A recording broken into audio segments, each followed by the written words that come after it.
ఒక 8 సంవత్సరాల వయసున్నటువంటి అమ్మాయి బాలిక తల్లిలాగే తయారై అంటే చీర కట్టుకొని, నుదుట పెద్ద బొట్టు పెట్టుకొని, జడలో పువ్వులను సర్దుకొని, తల్లిదండ్రుల ముందు, బంధువుల ముందు వచ్చి నేను అమ్మలాగా ఉన్నానా అని అడిగితే అందరూ నవ్వేసి సంబరపడిపోతారు.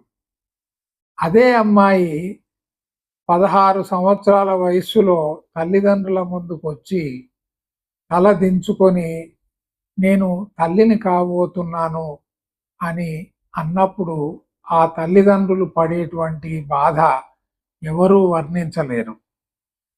పిల్లల్ని మనం జాగ్రత్తగా పెంచకపోతే బయట మనం ఎన్ని విజయాలు సాధించినా, ఎన్ని కోట్ల రూపాయలను మనం సంపాదించిన, ఎంత కీర్తి ప్రతిష్టలను మనం సంపాదించిన తల దించుకొని బతకాల్సినటువంటి పరిస్థితే వస్తుంది.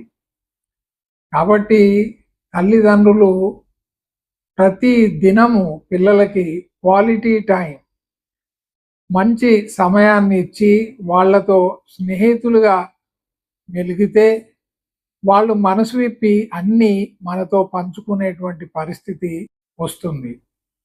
మనం బిజీగా గడిపితే వాళ్ళు వాళ్ళకు తోచినటువంటి పనుల్లో బిజీగా ఉంటారు. అప్పుడే ఇలాంటి అనర్థాలన్నీ కూడా జరుగుతూ ఉంటాయి.